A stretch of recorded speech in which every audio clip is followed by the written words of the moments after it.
जय हिंद मित्रों, नमस्कार। मैं विपेंद्र सिंह चौहान। हिंदी साहित्य की क्लास आज से आपकी स्टार्ट हो रही है। सबसे पहले डिस्कस करते हैं सिलेबस। मूल रूप से अगर देखा जाए तो हिंदी साहित्य में हिंदी भाषा और हिंदी साहित्य का इतिहास, हम दो भागों में सिलेबस को विभाजित करते हैं। तो सबसे पहले हम देखते हैं कि हिंदी शब्द की उत्पत्ति कैसे हुई है। वास्तव में हिंदी शब्द हिंदी भाषा का नहीं है। हिंदी शब्द फारसी भाषा का है। प्राचीन काल में जब फारस से व्यापार के लिए लोग आते थे तो वो सिंधु नदी पार करते थे। तो सिंधु से धीरे धीरे अपभ्रंश के कारण हिंदी शब्द बना। तो पहला जो है, देखते हैं कि हिंदी शब्द का निर्माण कैसे हुआ है।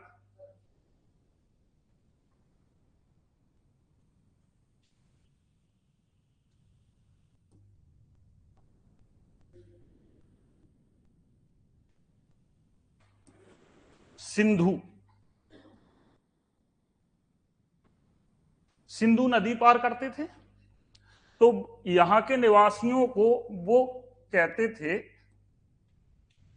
एक्चुअली में जो फारस के लोग हैं वो सा का सही उच्चारण नहीं करते हैं, सा की जगह हा का उच्चारण करते हैं। तो इस तरीके से वो सा की जगह किसका उच्चारण करते थे, हा का उच्चारण करते थे, और धा की जगह दा का उच्चारण करते थे। तो इस तरीके से सिंधु से क्या बन गया, हिंदू। वास्तव में हिंदू से हिंद, और हिंद में ई प्रत्यय लगा तो शब्द बन गया हिंदी। इस तरीके से जो हिंदी शब्द है वो हिंदी भाषा का ना होते हुए फारसी भाषा का शब्द है। अब बात करते हैं भाषा की।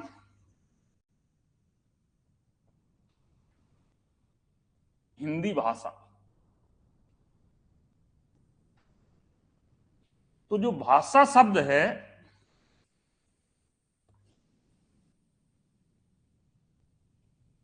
भाषा शब्द संस्कृत की भाष धातु से बना है। संस्कृत की भाष धातु से बना है, जिसका अर्थ होता है उच्चारण करना। उच्चारण करना अर्थात बोलना।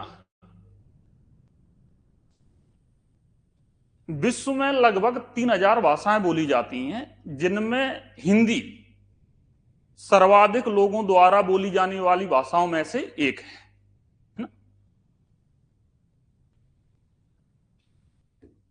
अब बात करते हैं कि हिंदी का विकास कैसे हुआ है।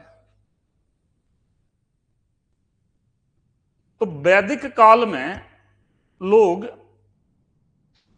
संस्कृत भाषा बोलते थे। संस्कृत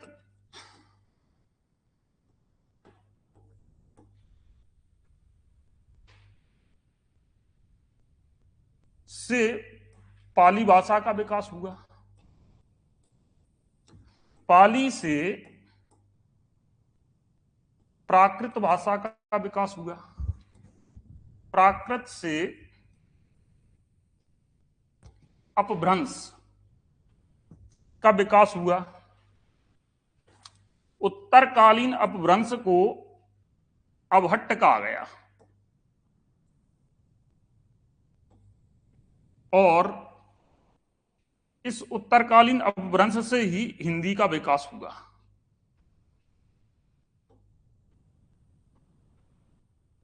और आधुनिक हिंदी का जो स्वरूप है, वास्तव में खड़ी बोली को ही हम वर्तमान में हिंदी कहते हैं।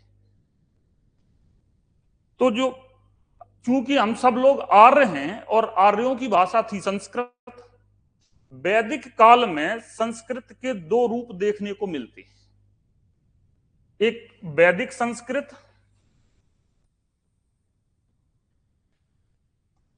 एक वैदिक संस्कृत जिसमें वेद लिखे गए हैं। दूसरी लौकिक संस्कृत, यानी जो लोक में प्रचलित संस्कृत थी उसको क्या कहा गया? लौकिक संस्कृत। यानी वैदिक काल में जो संस्कृत के दो रूप मिलते हैं हमें, जो महाकाव्य हैं रामायण और महाभारत, वो लौकिक संस्कृत में लिखे गए। उस समय सब लोग संस्कृत भाषा ही बोलते थे। वैदिक संस्कृत व्याकरण की दृष्टि से विश्व की सर्वश्रेष्ठ भाषाओं में से एक भाषा है। लौकिक संस्कृत में रामायण महाभारत जैसे महाकाव्य लिखे गए हैं। महाकवि वाल्मीकि ने सबसे पहले रामायण महाकाव्य लिखा, इसलिए वाल्मीकि को आदि कवि कहा जाता है और रामायण को आदि काव्य। अच्छा, एक चीज और देख लो, रामायण जो शब्द है वो राम प्लस अयन, अयन का मतलब होता है चरित्र, है ना। तो रामायण का अर्थ होता है राम का चरित्र, है ना। तो रामायण जो है ना वो लौकिक संस्कृत में लिखी गई है। अच्छा, धीरे धीरे संस्कृत से जिस भाषा का विकास हुआ उसे कहा गया पाली। पाली का अर्थ होता है रक्षा करने वाली। तो कुछ लोगों ने पाली को संस्कृत से विकसित भाषा माना और कुछ लोगों ने पाली को संस्कृत का अपभ्रंश माना। अपभ्रंश का मतलब होता है बिगड़ा हुआ रूप। यानी जैसे मान लो कोई गिलास है और गिलास आधा भरा है, तो जिनका दृष्टिकोण सकारात्मक है वो कहेंगे गिलास आधा भरा है, और जिनका दृष्टिकोण नकारात्मक है वो कहेंगे गिलास आधा खाली है। बात एक ही है। इसी तरीके से कुछ लोगों ने पाली को संस्कृत से विकसित भाषा माना, तो कुछ लोगों ने जो संस्कृत प्रेमी थे उन्होंने पाली को संस्कृत का अपभ्रंश माना, यानी बिगड़ा हुआ रूप।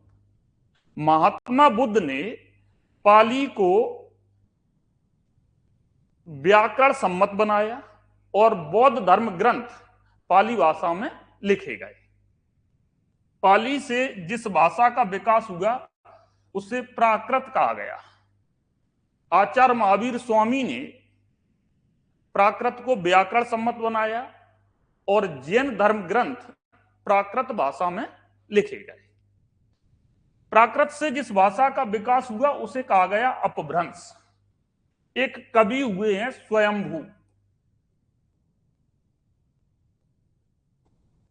स्वयंभू, है ना। इन्हें अपभ्रंश का वाल्मीकि कहते हैं। अपभ्रंश का वाल्मीकि क्यों कहते हैं? क्योंकि स्वयंभू ने सर्वप्रथम अपभ्रंश में पौमचरियु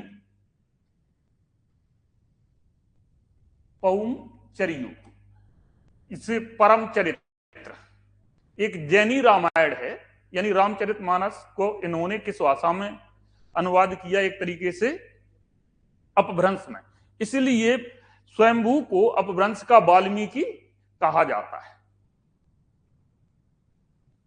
अपभ्रंश से जिस भाषा का विकास हुआ उसे अभट्ट कहा गया। अभट्ट को अपभ्रंश का अपभ्रंश भी कहते हैं। एक बहुत बड़े कवि हुए हैं विद्यापति, उन्होंने कीर्तिलता और कीर्ति पताका की भाषा अभट्ट मानी, नहीं तो ज्यादातर लोगों ने अभट्ट को उत्तर अपभ्रंश माना है।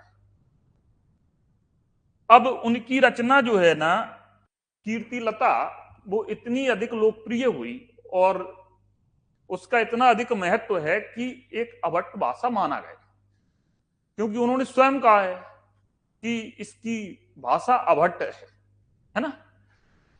अच्छा, लेकिन हिंदी का विकास अपभ्रंश से माना जाता है। तो हिंदी की जो जननी भाषा है वो कौन सी हो गई? अपभ्रंश। और हिंदी की आदि जननी भाषा है वो कौन सी है? संस्कृत। आधुनिक हिंदी का जो वर्तमान स्वरूप है वो खड़ी बोली। प्राचीन हिंदी और वर्तमान हिंदी में काफी अंतर है। तो इस तरीके से हिंदी का विकास हुआ है। जैसे प्राचीन हिंदी की बात की जाए तो पृथ्वीराज रासो, परमाल रासो, ये किसमें लिखे गए हैं? प्राचीन हिंदी में लिखे गए हैं। आधुनिक हिंदी के जो काव्य हैं, खड़ी बोली के काव्य हैं,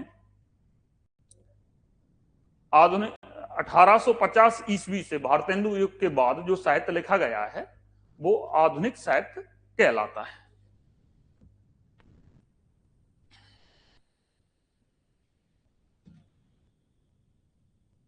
अब देखो कि जैसा कि दिख रहा है यहां, वास्तव में हिंदी का विकास उसी रूप में नहीं हुआ है।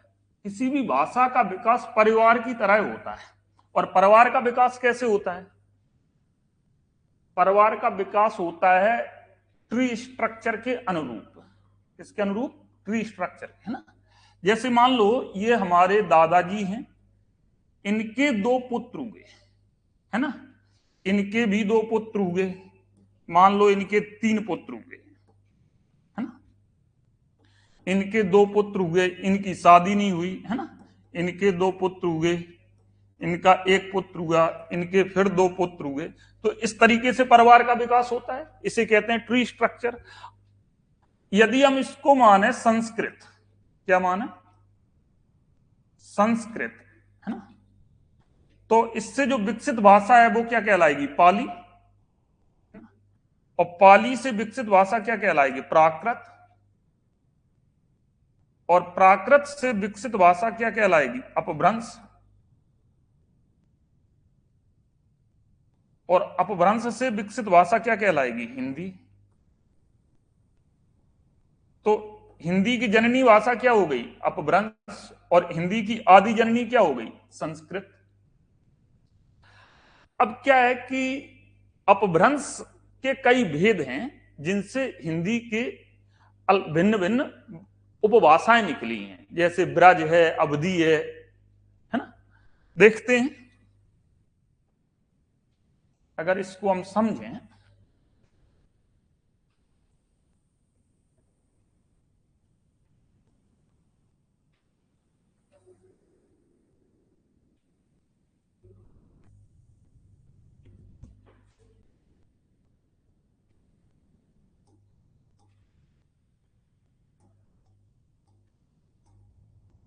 अपभ्रंश के भेद।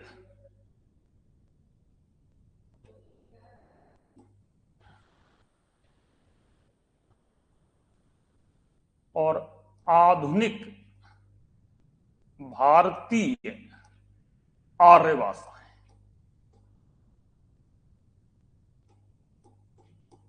आधुनिक भारतीय आर्य भाषा। वास्तव में संस्कृत, वैदिक संस्कृत और लौकिक संस्कृत को हम प्राचीन भारतीय आर्य भाषा कहते हैं। पाली, प्राकृत और अपभ्रंश को मध्यकालीन आर्य भाषा कहते हैं। प्राचीन हिंदी और आधुनिक हिंदी को आधुनिक भारतीय आर्य भाषा कहते हैं। अब अपभ्रंश की एक प्रमुख उपभाषा है सौरसेनी।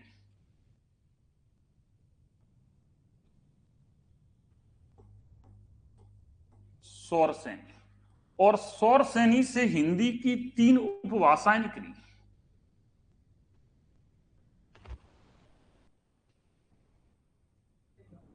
पश्चिमी हिंदी, जो हिंदी की सबसे बड़ी उपभाषा है,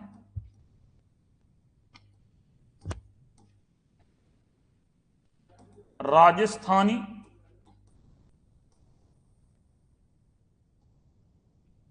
और गुजराती।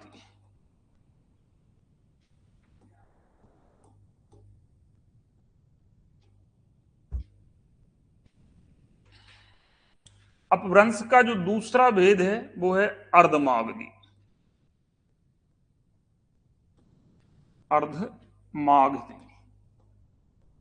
और अर्धमागधी से पूर्वी हिंदी का विकास हुआ है।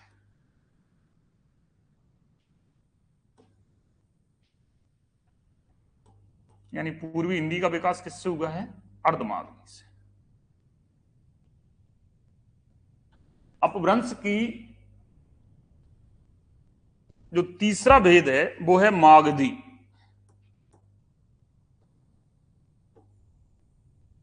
मागधी से हिंदी की जिन उपभाषाओं का विकास हुआ है वो हैं बिहारी,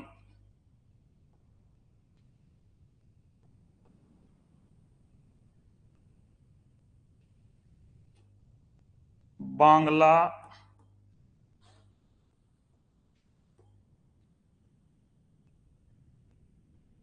उड़िया और असमिया।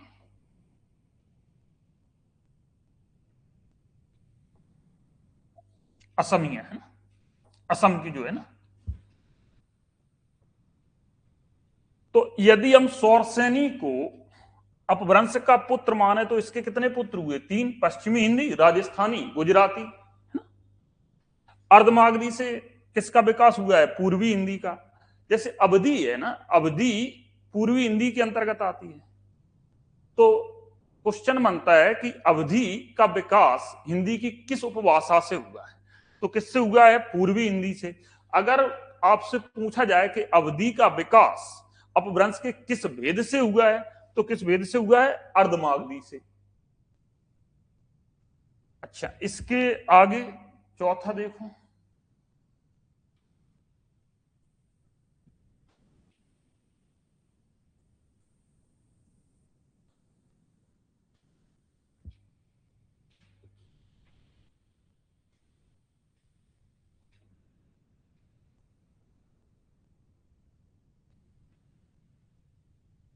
फोर्थ है ब्राचड़।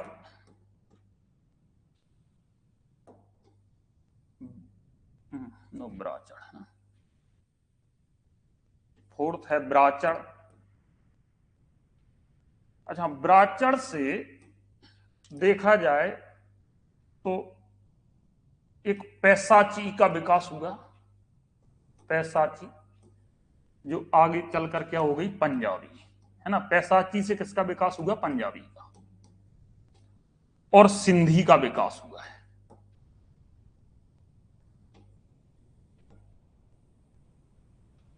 फिर है खस। खस से विकास हुआ है पहाड़ी हिंदी का।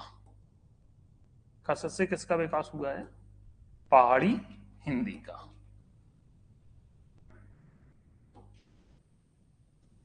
फिर है महाराष्ट्री।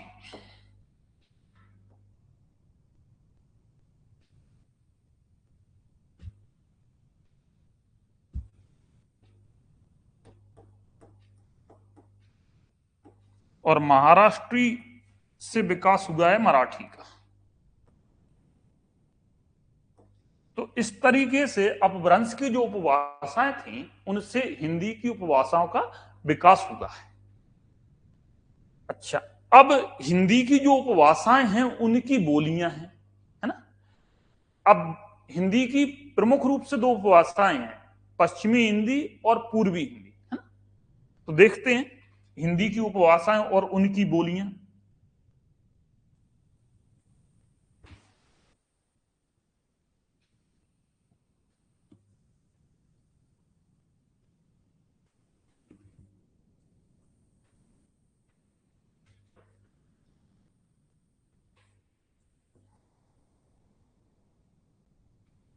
उपभाषा,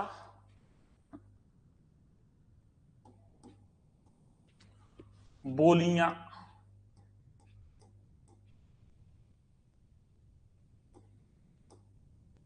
और क्षेत्र। तो हिंदी की जो सबसे बड़ी उपभाषा है वो है पश्चिमी हिंदी।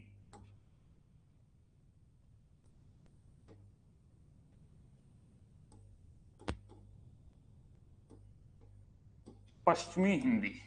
और पश्चिमी हिंदी से किसका विकास हुआ है? पश्चिमी हिंदी से विकास हुआ है ब्रज का, कन्नौजी का, बुंदेली का, है ना, खड़ी बोली का, हरियाणवी का, है ना। खड़ी बोली को कौरवी भी कहा जाता है। क्या कहा जाता है?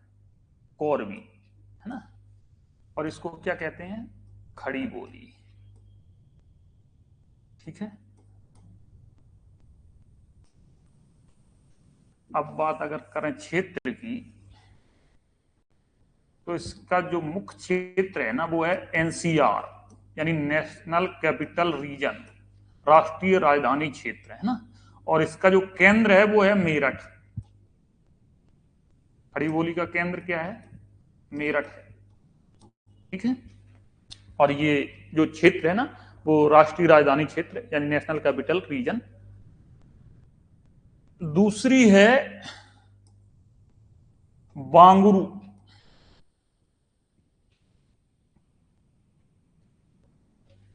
या हरियाणवी।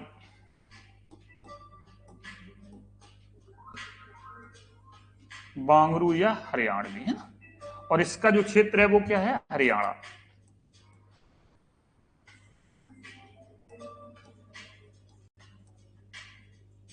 ठीक है।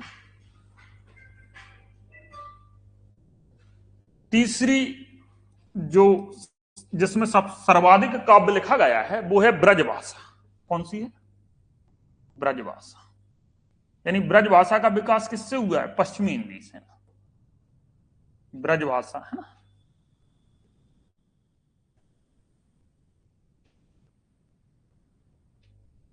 फिर है बुंदेली,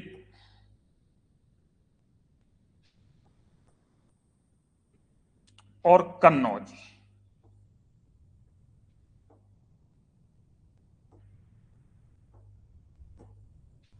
है ना। और ये जो तीनों हैं, ये तीनों भाषाएं उत्तर प्रदेश और मध्य प्रदेश में बोली जाती है। इनका क्षेत्र क्या है, उत्तर प्रदेश और मध्य प्रदेश।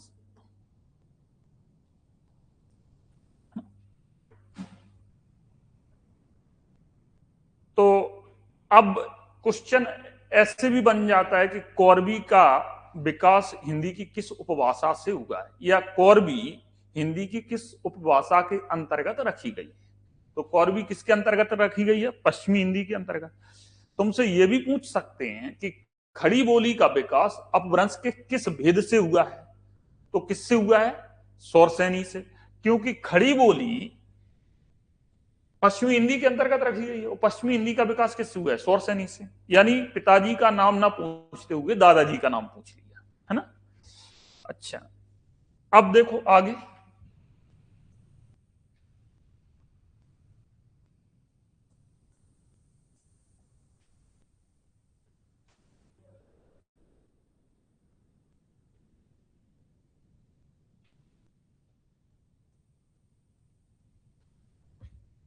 दूसरी जो उपभाषा है वो है राजस्थानी। कुछ विद्वान राजस्थानी को पश्चिमी हिंदी के अंतर्गत ही मानते हैं, है ना। हिंदी की 5 उपभाषाएं और 18 बोलियां हैं ना। तो राजस्थानी की बोलियां कौन कौन सी हैं, राजस्थानी की जो बोलियां हैं वो है जयपुरी, और जयपुरी को डुंडाड़ी भी कहते हैं।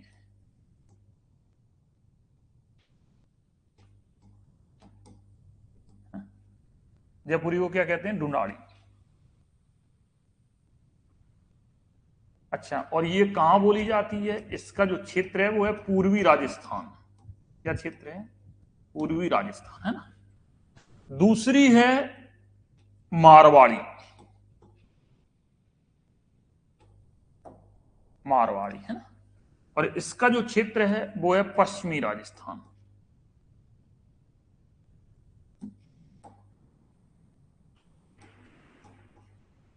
ठीक है। तीसरी है मेवाती, और मेवाती का जो क्षेत्र है वो है उत्तरी राजस्थान, उत्तरी राजस्थान। चौथी बोली है मालवी, क्योंकि राजस्थान का जो दक्षिणी भाग है वो मध्य प्रदेश से लगता है ना। तो मालवी मध्य प्रदेश में भी बोली जाती है ना। और इसका जो क्षेत्र है वो है दक्षिणी राजस्थान। क्योंकि राज्य की सीमा निर्धारित की जा सकती है लेकिन बोली की सीमा निर्धारित नहीं की जा सकती ना। तो दक्षिणी राजस्थान।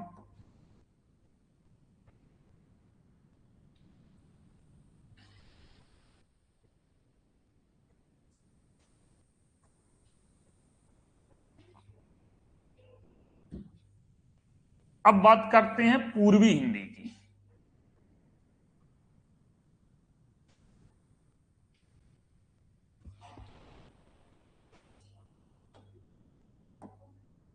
पूर्वी हिंदी।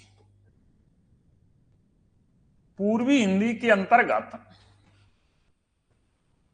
3 बोलियां हैं। अवधी,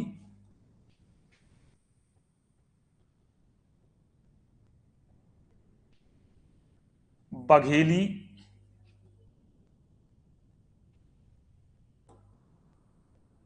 और छत्तीसगढ़ी।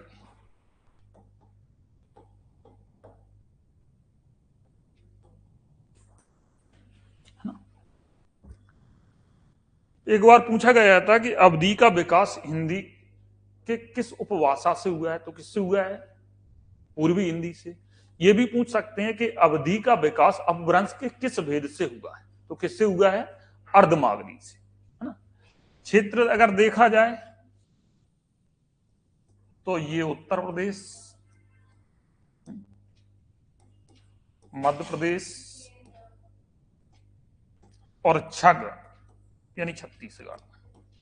ठीक है। तो हिंदी की जो 5 उपभाषाएं हैं उनमें से 3 उपभाषाएं पश्चिमी हिंदी, राजस्थानी और पूर्वी हिंदी। अब नेक्स्ट है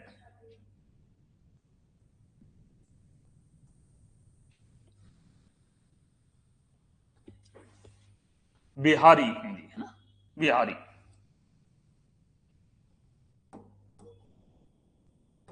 फोर्थ है बिहारी।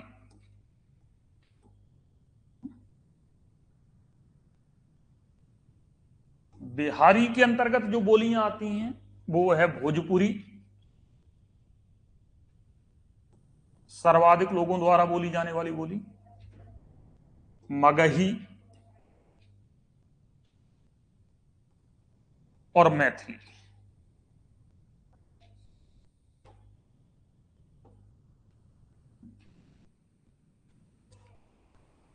भोजपुरी, मगही और मैथिली बिहारी हिंदी के अंतर्गत रखी गई है ना।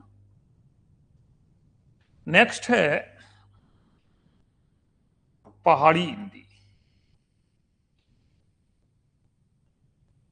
है ना। तो पहाड़ी हिंदी के अंतर्गत कुमाऊनी,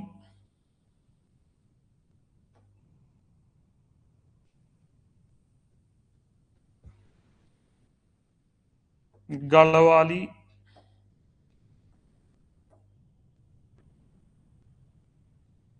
और नेपाली को रखा गया है।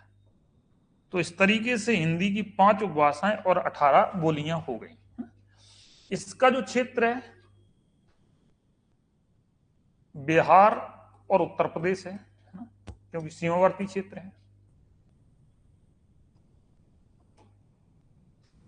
और इसका जो क्षेत्र है वो है उत्तराखंड, है ना। उत्तराखंड, उत्तराखंड और हिमाचल प्रदेश, है ना।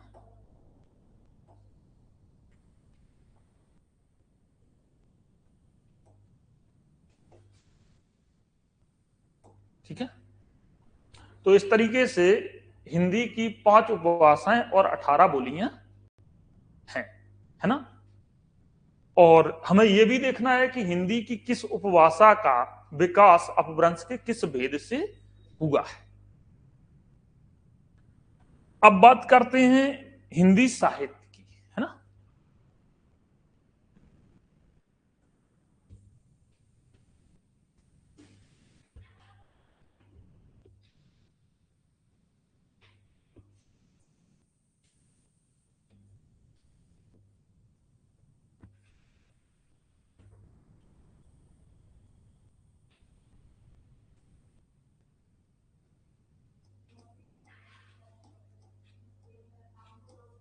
हिंदी साहित्य,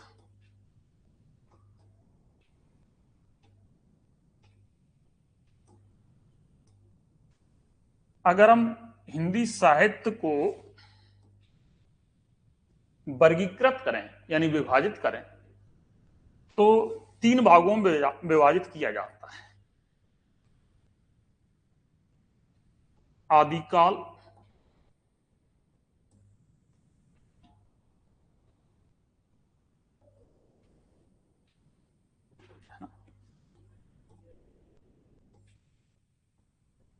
मध्यकाल। मध्यकाल को भी दो भागों में विभाजित किया गया है, पूर्वी मध्यकाल और पूर्वी मध्यकाल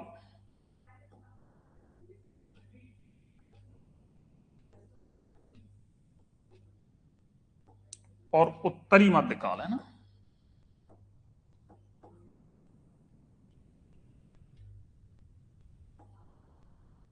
मध्यकाल है ना। पूर्वी मध्यकाल को भक्ति काल कहा जाता है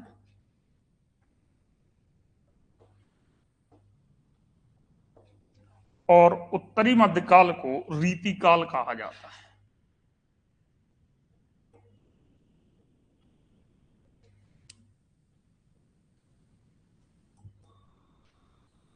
तीसरा जो भाग है वो है आधुनिक काल।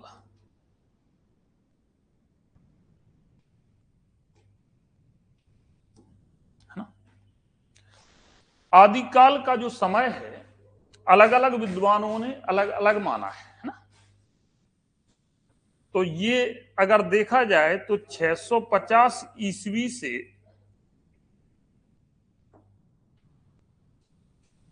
1350 ईस्वी तक जाता है, इसका जो टाइम पीरियड है। मध्यकाल का जो टाइम पीरियड है ये 1350 ईस्वी से 1850 ईस्वी तक जाता है। और आधुनिक काल जो है ना 1850 ईस्वी से अब तक।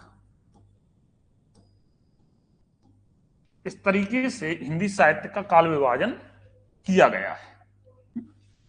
जो भक्ति काल है पूर्वी मध्यकाल, इसका जो टाइम पीरियड है ये माना जाता है 1350 ईस्वी से 1650 ईस्वी। और रीतिकाल का जो टाइम पीरियड है वो माना जाता है 1650 ईस्वी से 1850 ईस्वी। हालांकि अलग अलग विद्वानों ने अलग अलग टाइम भी दिया है जिसमें थोड़ा बहुत मतभेद है। ये एक सर्वमान्य टाइम है। अब बात करते हैं सबसे पहले आदिकाल की। तो हमें पता है कि अपभ्रंश की जो उत्तरावस्था है उससे हिंदी का विकास हुआ है। तो प्राचीन हिंदी अपभ्रंश से प्रभावित है ना। प्राचीन हिंदी में जो साहित्य लिखे गए हैं और वर्तमान हिंदी में, आधुनिक हिंदी में जो साहित्य लिखा गया है उसमें समय के साथ बहुत परिवर्तन होता चला आया है। तो आदिकाल में देखा जाए तो सिद्धों ने बौद्ध धर्म की वज्रयान शाखा के प्रचार प्रसार के लिए जो साहित्य लिखा है उसे सिद्ध साहित्य कहा गया। उसे क्या कहा गया? सिद्ध साहित्य।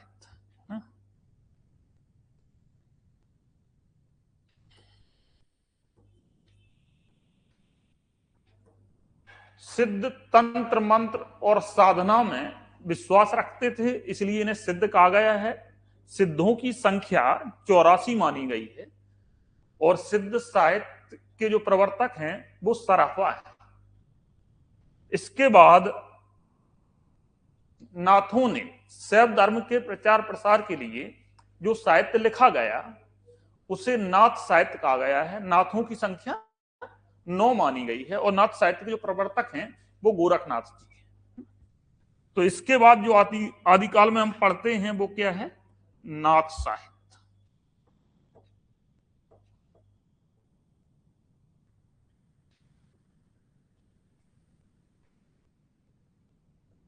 इसके साथ ही आदिकाल में हम रासो साहित्य पढ़ते हैं। और रासो साहित्य वास्तव में जो दरबारी कवि होते थे वो अपनी राजा की प्रशंसा में उनका जो जीवन चरित्र लिखते थे, जिसमें अधिकांशतः युद्धों और राजा के विवाहों का वर्णन होता था, उसे रासो साहित्य कहा गया। रासो साहित्य को अर्ध प्रमाणिक रचना कहा गया क्योंकि कोई भी राज कवि अपने राजा की बुराई नहीं करता, वो उसकी प्रशंसा अतिशयोक्तिपूर्ण कर सकता है, लेकिन उसकी बुराई नहीं करता। उस समय जो युद्ध होते थे, यदि कोई राजा युद्ध हार भी जाता था तो जो राजकवि होते थे वो इस तरीके से लिखते थे कि इस धोखे के कारण राजा की पराजय हुई, है ना। राजा बहुत बहादुरी से लड़ा, और यदि विजय हो जाती थी तो फिर बहुत बढ़ा चढ़ाकर लिखता था। इसलिए जो रासो साहित्य है उसे अर्ध प्रामाणिक रचना माना जाता है। तो तीसरा जो साहित्य आदिकाल में हमें देखने को मिलता है वो क्या है? रासो साहित्य। ठीक है, जैसे पृथ्वीराज रासो है, परमाल रासो है। इसके साथ ही कुछ भक्ति पूर्ण रचनाएं भी मिलती हैं, अन्य रचनाएं भी मिलती हैं। मुख्य रूप से जो हम इसमें पढ़ते हैं वो रासो साहित्य, सिद्ध साहित्य और नाथ साहित्य। इसके बाद जो पूर्वी मध्यकाल है, भक्ति काल का जो समय है 1350 ईस्वी से 1650 ईस्वी, भक्ति काल को हिंदी साहित्य का स्वर्ण युग कहा जाता है, क्योंकि इस काल में कबीरदास, मलिक मोहम्मद जैसी, तुलसीदास, सूरदास, मीराबाई जैसे कवि हुए और जिन्होंने एक समृद्ध साहित्य लिखा, है ना। तो भक्ति काल की यदि हम बात करें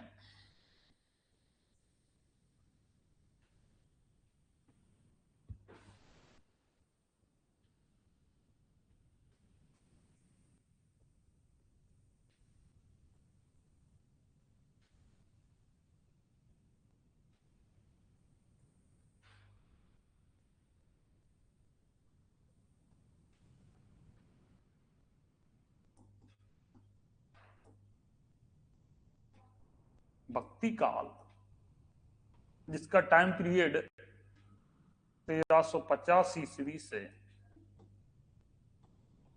1650 ईस्वी है,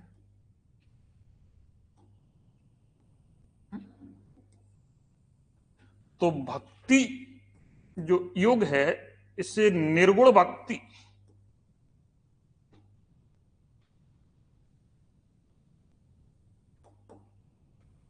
और सगुण भक्ति में विभाजित किया जाता है।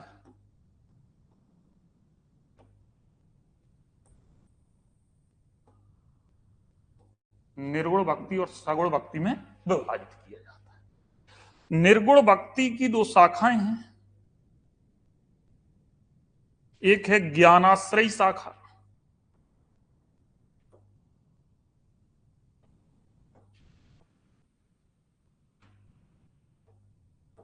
ज्ञानाश्रयी शाखा है, दूसरी है प्रेमाश्रयी शाखा।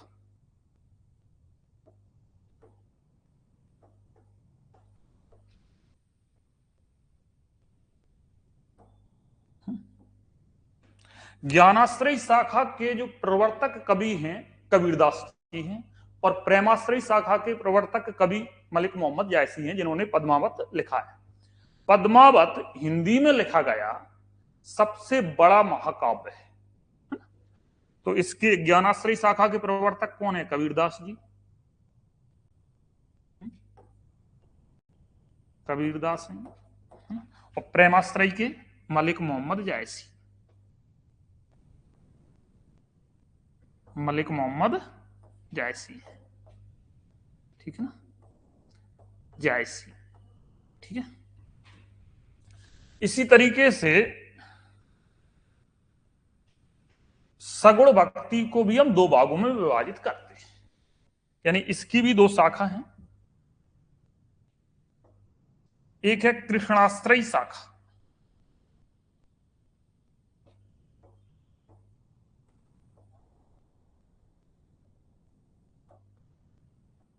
और दूसरी है रामाश्रयी शाखा।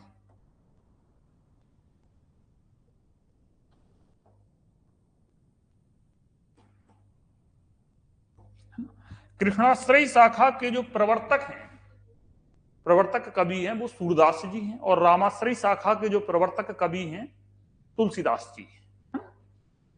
तो इसके प्रवर्तक कौन है? सूरदास,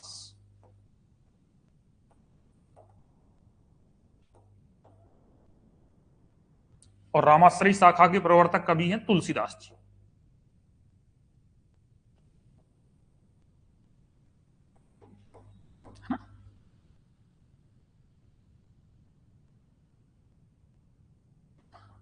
इसके बाद अगला जो है वो है रीतिकाल। इसके बाद फिर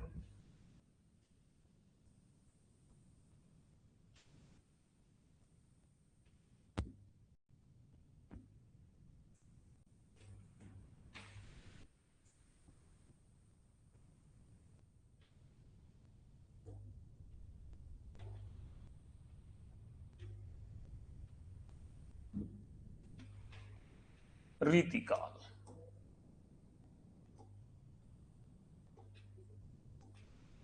रीतिकाल का जो टाइम पीरियड है वो 1650 ईस्वी से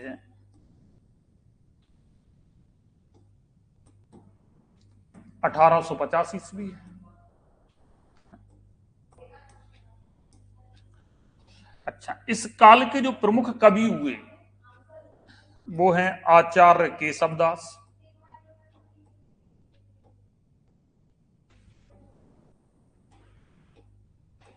केशवदास है ना, चिंतामणि,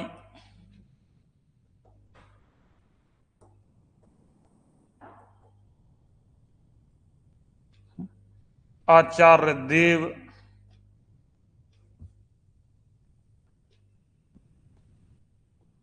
बिहारी, बिहारी भी इसी काल के प्रमुख कवि हैं, है ना। आचार्य देव हैं इसी काल के प्रमुख कवि, पद्माकर हैं इसी काल के प्रमुख कवि, है ना। रीतिकाल के बहुत से कवि हुए रीतिकाल में। अब रीतिकाल की जो विशेषता है कि इस समय जो कवि हैं तीन प्रकार के कवि हुए हैं। एक रीतिबद्ध कवि, एक रीति सिद्ध कवि और एक रीति मुक्त कवि। अब ये क्या है जरा समझ लो। यानी इस समय के जो कवि थे वो तीन प्रकार के कवि हैं। रीतिबद्ध,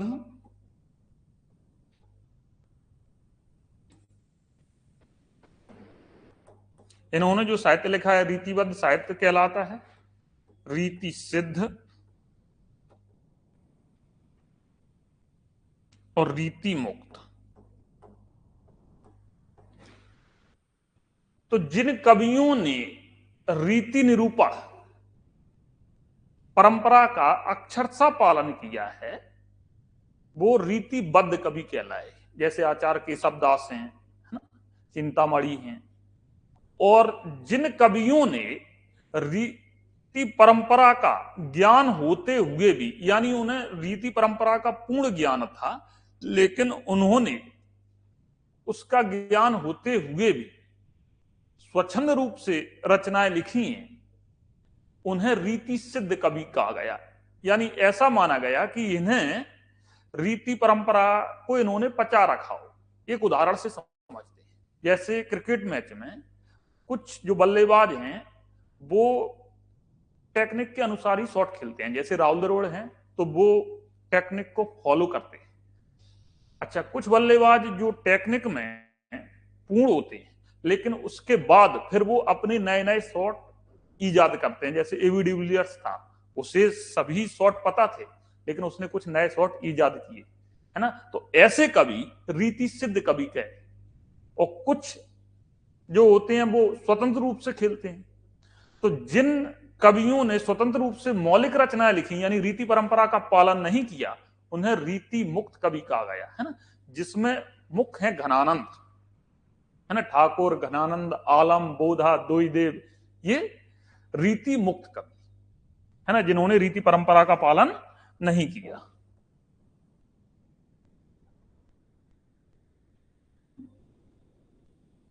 बिहारी के बारे में कहा जाता है, बिहारी ने सिर्फ एक रचना लिखी है जिसे बिहारी सतसई कहा जाता है। सतसई ऐसी रचना को कहते हैं जिसमें 700 से अधिक दोहे होते हैं, ना। तो कहा जाता है कि सतसैया के दोहे रे ज्यों नाविक के तीर, देखन में छोटे लगे घाव करें गंभीर। इसके बाद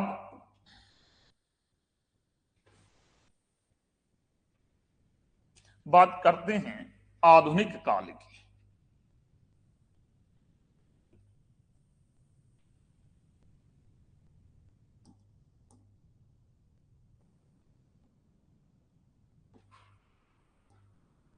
आधुनिक काल, इसका टाइम पीरियड है 1850 ईस्वी से अब तक। ठीक है। अब आधुनिक काल का जो विभाजन है वो भारतेंदु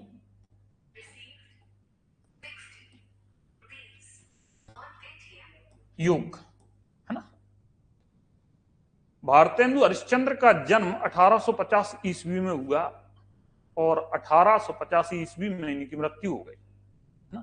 35 साल के जीवन में इन्होंने साहित्य में इतना योगदान दिया कि इनके नाम से 50 साल का जो पीरियड है उसको इनका नाम दिया गया है ना। तो भारतेंदु युग जो 1850 ईस्वी से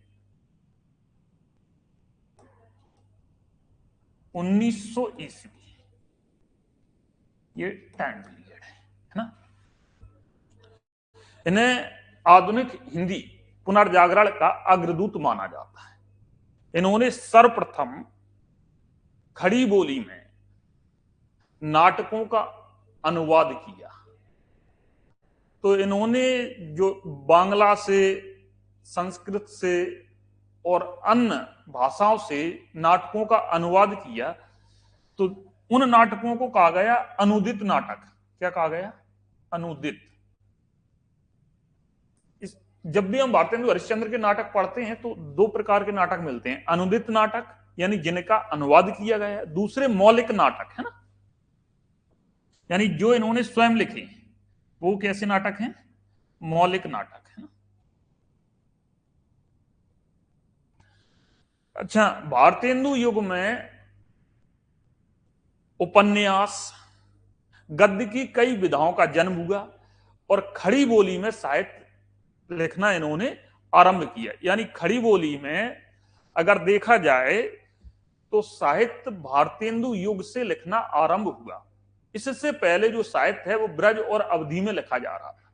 एक बात और, इससे पहले जो साहित्य लिखा जा रहा था वो पद्य साहित्य अधिक लिखा जा रहा था। भारतेंदु युग से गद्य साहित्य लिखना आरंभ हुआ।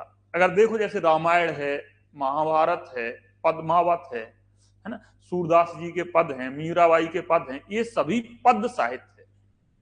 और भारतेंदु युग से गद्य साहित्य प्रचुर मात्रा में लिखा गया। धीरे धीरे गद्य साहित्य का प्रभाव बढ़ता गया। आज के समय में अधिकांशतः गद्य साहित्य लिखा जा रहा है। भारतेंदु युग के बाद आचार्य महावीर प्रसाद द्विवेदी के नाम पर द्विवेदी युग,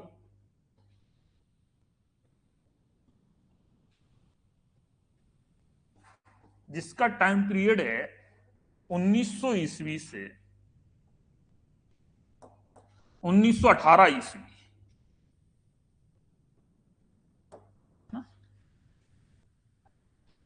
द्विवेदी युग में माना जाता है कि कहानी का आरंभ या विकास द्विवेदी युग से हुआ। उससे पहले भी कहानियां लिखी गई हैं लेकिन प्रचुर मात्रा में नहीं लिखी गई। मतलब एक कहानी लिखी गई, पता चला कि 50 साल तक फिर कोई कहानी नहीं लिखी गई। लेकिन द्विवेदी युग से कहानी प्रचुर मात्रा में लिखना आरंभ हुआ है ना। तो कहानी का जो प्रादुर्भाव है वो द्विवेदी युग से माना जाता है। आचार्य महावीर प्रसाद द्विवेदी सरस्वती पत्रिका के संपादक रहे हैं और इनके स्पष्ट निर्देश थे कि यदि कोई भी रचना सरस्वती पत्रिका से प्रकाशित करानी है तो वो रचना खड़ी बोली में लिखी होनी चाहिए। और वो खुद ही उसका आकलन करते थे, उसे चेक करते थे, है ना। एक प्रसिद्ध है सूर्यकांत त्रिपाठी निराला की पहली रचना थी जूही की कली, जिसको इन्होंने सरस्वती पत्रिकाओं में छापने से मना कर दिया था जब सूर्यकांत त्रिपाठी निराला ने कहा कि कविता हुई उदास। द्विवेदी युग के बाद अगला है छायावाद युग।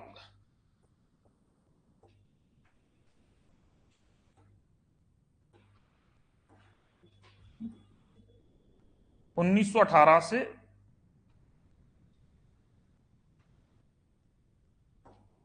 1936 ईस्वी।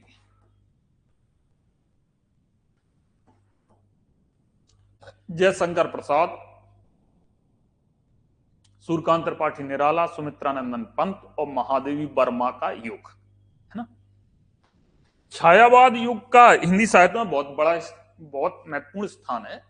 कुछ लोग इसे भक्ति काल के बाद सबसे बड़ा युग मानते हैं।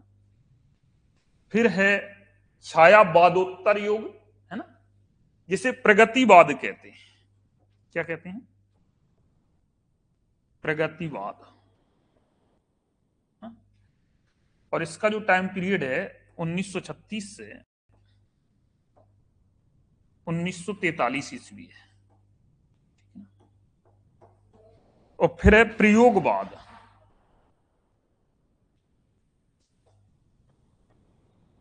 प्रयोगवाद है ना। और प्रयोगवाद का जो टाइम पीरियड है वो 1943 से 1951 ईस्वी है। और इसके बाद है नई कविता, जो 1951 से अब तक मानी जाती है। कुछ विद्वान 1953 से भी आरंभ मानते हैं ना। इसके अलावा कुछ छोटे छोटे युग हैं जो हम जब इसको पढ़ेंगे ना तब डिटेल में पढ़ेंगे। तो इस तरीके से हम हिंदी साहित्य का इतिहास पढ़ेंगे। ये एक आरंभ जानकारी है। उम्मीद है सबको समझ में आई होगी और पसंद आई होगी, है ना। तो हिंदी भाषा और उसकी विभिन्न बोलियां, है ना, और हिंदी का मानकीकरण और आधुनिक समय में हिंदी का प्रयोग, जैसे कंप्यूटर में हिंदी का प्रयोग, और हिंदी साहित्य का इतिहास को हम अच्छे से पढ़ेंगे, है ना। आज के लिए पर्याप्त है। धन्यवाद।